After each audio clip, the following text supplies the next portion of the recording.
Radio Free Instruments episode 398. Coming off that Slough-Feg episode last week, I got a couple people mentioning the band that we're going to be covering this time around. I've had people mention them occasionally, many times over the years, and I always plan on covering them, so I figured, I'm in kind of a trad metal mood, why not? We'll do it live! Brocas Helm. No, not a helmet possessed by someone who is quite low on finances at the moment, i.e. Brocas. And no, not a helmet owned by somebody named Broca, and they forgot to put in the apostrophe. It's just Brocas Helm. They're actually named after a famous 15th century jousting helm currently on display in the Tower of London that was named after the Brocas family, who were a bunch of Norman knights from back in the day, if you were curious. Now you know! An old school of the oldest school American heavy metal band. And one of, and I know I say this about a lot of bands, but one of the best candidates, perhaps the best candidate for the status of the greatest band that you've never heard of. Although it seems like nowadays a decent amount of people have heard of this band, which is good. Shout outs to everybody repping them on the patches and buttons scene. These guys put out 2 demos and 3 albums. Well, actually, there's way more demos than that, but I only really know the 2 demos because they were included as bonus tracks in the CD reissues of the full-length albums that I own. And pretty much all of it's fantastic. And it doesn't really sound like anybody else outside of the most basic of heavy metal genre signifiers. You know, it's got distortion, it's got guitar solos, it's got riffs, that sort of thing. But the way they put all those together is, in many senses, to this day, completely unreplicated by the scene writ large, which is probably a major part of why they languished in obscurity for so many years. They didn't fit in with any of the trends at the time, and they don't really fit in with any of the trendy stuff today. Although nowadays, with the rediscovery of the US epic heavy metal genre, you know, the USPM, whatever you want to call it, it does seem like there are more bands displaying that Brocas Helm influence. Stuff like Argus, Visigoth, Eternal Champion, Borrowed Time. You whatever! And Brocas Helm do possess many commonalities with 2 of my favorite bands, Manila Road and Slough-Feg, but the main commonality there is in their eccentricity, their willingness to do very strange things. The best way to show that off is probably just to give you a little sample of my personal favorite Brocas Helm song, that being Ravenwreck, off of their 1984 debut full-length LP, Into Battle. If you listen to this and you don't come away a Brocas Helm fan, I don't know what the fuck to tell you. I don't think heavy metal's really for you. As you're hearing right now, they've got some of the best riffs in the game, but the way they play those riffs is super weird. They're all bendy and strange and complex with little flourishes added all over the place. And then they hit you with the soloing, one of the highest elevations of the guitar solo as a heavy metal art form, truly integral to the song structure. Check out this little Argus Lent style slide bit here. That's what's up. The way they use solos is almost more like how Beharit uses keyboards in some of their later songs, like Axiom Heroin,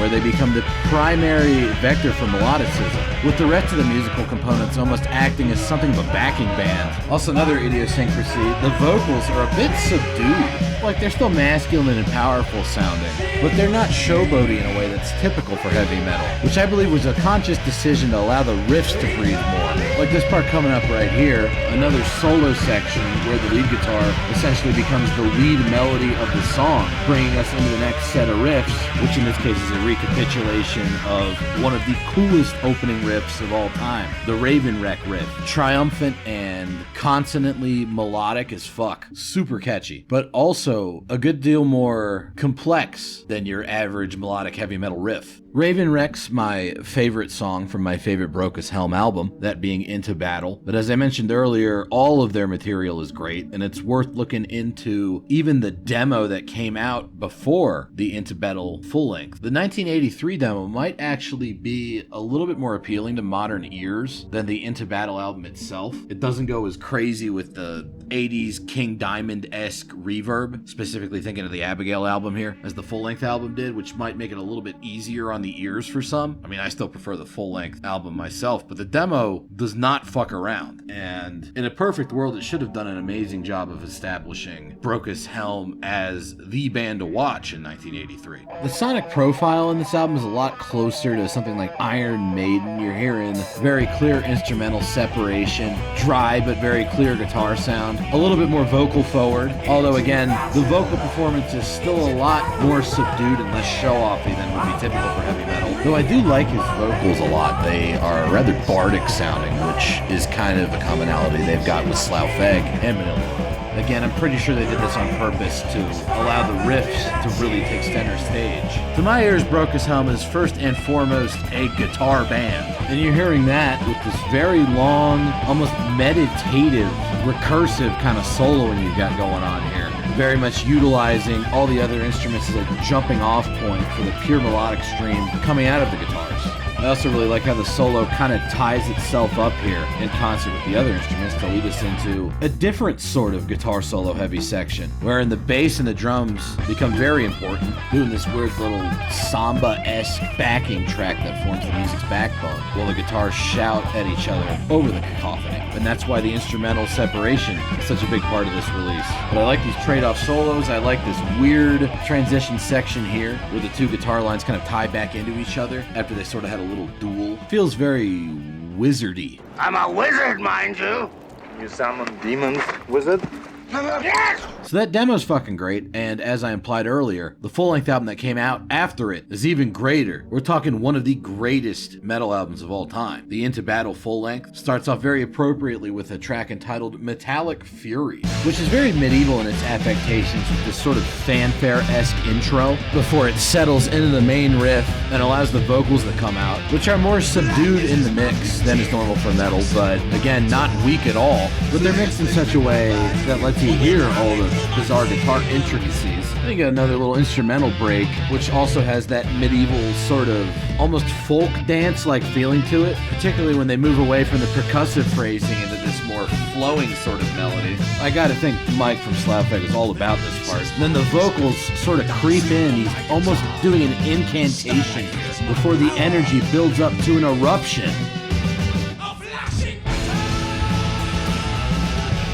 Seriously great songwriting, real epic shit going on in a very short song. That's another interesting thing about this band is they have these really bombastic, complex structures going on in songs that are usually around 3 minutes long. That often can result in something of an almost Venom-esque first wave black metal feeling on certain tracks, like Warriors of the Dark. Like this right here is a total Venom riff, isn't this little interlude? Then we jump back into that very much black and roll style groove and hang out there for a bit until another full stop. Before taking a turn for the epic heavy metal with these interlocking harmonized guitar lines over which the all-important guitar solo spits forth its continuous stream of melody. And then we hit another full stop to bring in yet another sort of epic heavy metal section, this one with a much more noticeable bass part. Aesthetically, the music itself is total just epic heavy metal, but the way the song is structured has a lot more in common with a band like Bulldozer or Merciful Fate in terms of how they can create these miniature epics without a lot of regard for radio airplay friendly verses and choruses. There's also a great utilization of guitar noise and unconventional harmonics. Probably explains why I see this band mentioned more often by fans of extreme metal, you know, death metal, black metal, and the like, than I do by your standard power metal fans. Because that more exploratory spirit is 100% what makes this album so special. So you got the mini epics, and then you've got a few longer songs, my favorite of which is Beneath a Haunted Moon. The way this one starts out is a little bit more in the neoclassical power metal vein, almost akin to early Fate's Warning. But then that bass guitar really kicks in, and we've left that realm of US power metal behind for something a little bit more Manila Road-esque, a little more crepitant and desiccated sounding, with a real cosmic, almost Hawkwind kind of thing going on with the soloing, over the top of an almost militaristic marching kind of backing band thing. Then those vocals come in and give us like a budgie style proto-metal riff. There's like multiple generations of metal happening at the same time, combined in a way that I haven't really seen too many other US power metal bands do. Yeah, that riff goes pretty hard. Then we're back into the almost space rock kind of stuff with this Dio Sabbath era bass line going on underneath all of it as the guitars go into some real mind-expanding psychedelic type shit before eventually returning to that very rock and roll style riff from earlier. But at the same time, it's also very medieval minstrel sounding, and then it goes into another entirely different section of music. This kind of lead-out bass guitar-led rave-up that closes the song out. That's what a more epic length Brocas Helm track feels like on this album, and by more epic length I mean approaching 4 minutes instead of 3. They're a very succinct band on this album despite the very elaborate song structures. The follow-up album, Black Death, continued very much in this vein. It's pretty much Into Battle Part 2, but just even weirder. You got short barn burner tracks like The Chemist. This one's kind of interesting in the overall catalog of this band because it's just so heavy on the 3/4 tempo. Most of this track is this kind of decadent waltz, sinuous melodic emanations from the tower of this mad alchemist. They lean very heavily into that whole pagan dance sort of feeling that exists in a lot of their music. Also, as you just heard, there's some real cool Manila Road-ish, specifically the Randy Fox era rolling drum fills going on. That's all over this album, and it's a big part of what makes it sound different from a lot of more standard US power metal bands. Then some of the cacophonous din goes away for another transitional section as we truly head into the depths of this alchemist's madness. Glass breaking as drink combinations are cast asunder. I just spilled the entire fucking drink combination I had! And over the top of all that, we've got these very strident lead guitar lines. The vocals come in and they've got a noticeable sense of urgency compared to the sardonicism that defined the vocal performance of the early half of this song. Very much in keeping with the increasing chaos going on with these lead guitars. It's pretty bizarre stuff, particularly for a band that, when you first look at him, you figure it's just gonna be regular old heavy metal. No, this shit is fucking crazy. Crazy ass, like the big ass cigar. And nowhere does that become more apparent than on the epic final track of the album, Fall of the Curtain. I think this was the longest song Brocas Helm ever did, and they managed to use those 5.5 minutes to pull off some real bizarro land shit. To quote my prior Slough Fag episode, who the fuck flipped the vector switch on? Weird ass fucking clean harmonized guitar intro going off into outer space. But don't worry, they come crashing back down to earth.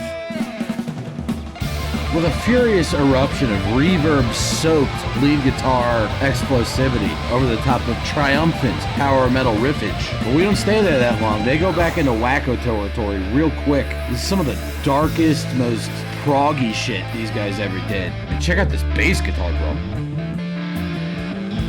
That's what's up.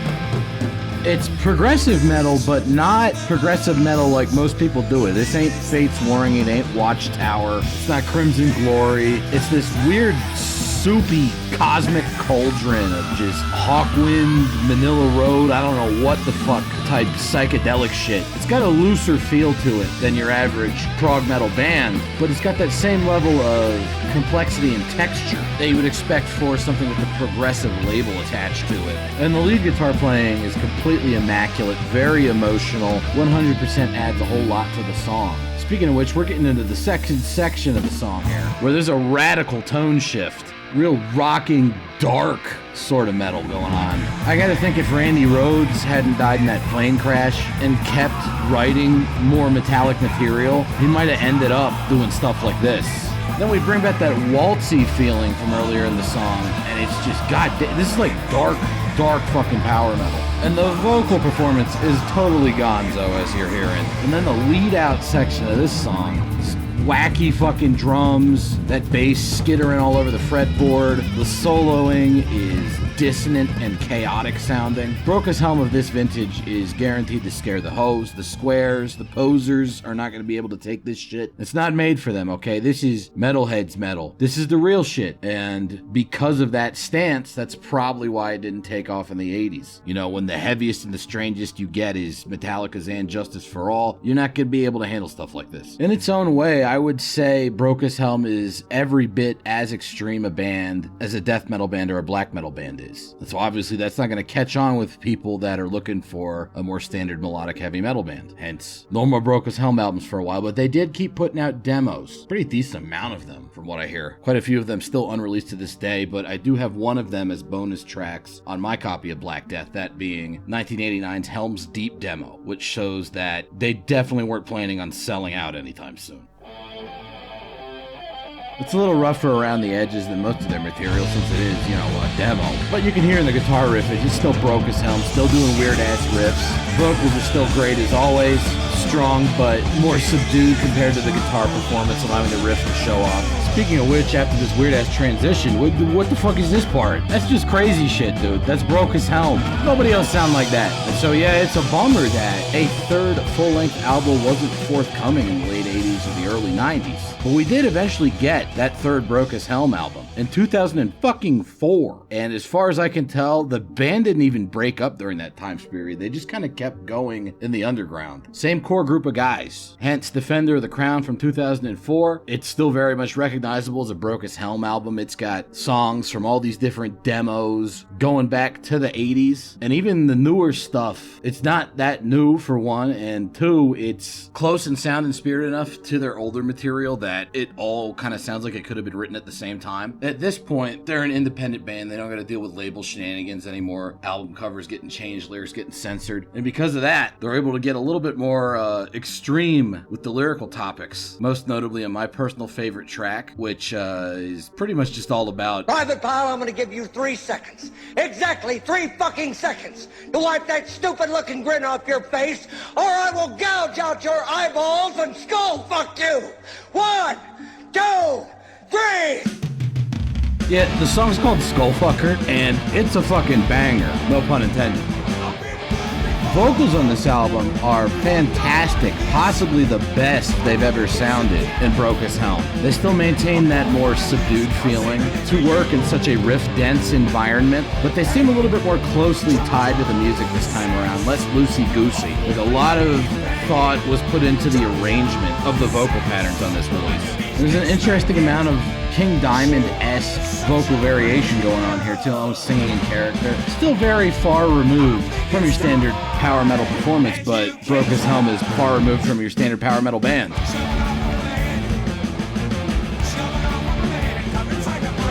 That's some sicko shit. That's fucking awesome. And then check this part out, dude.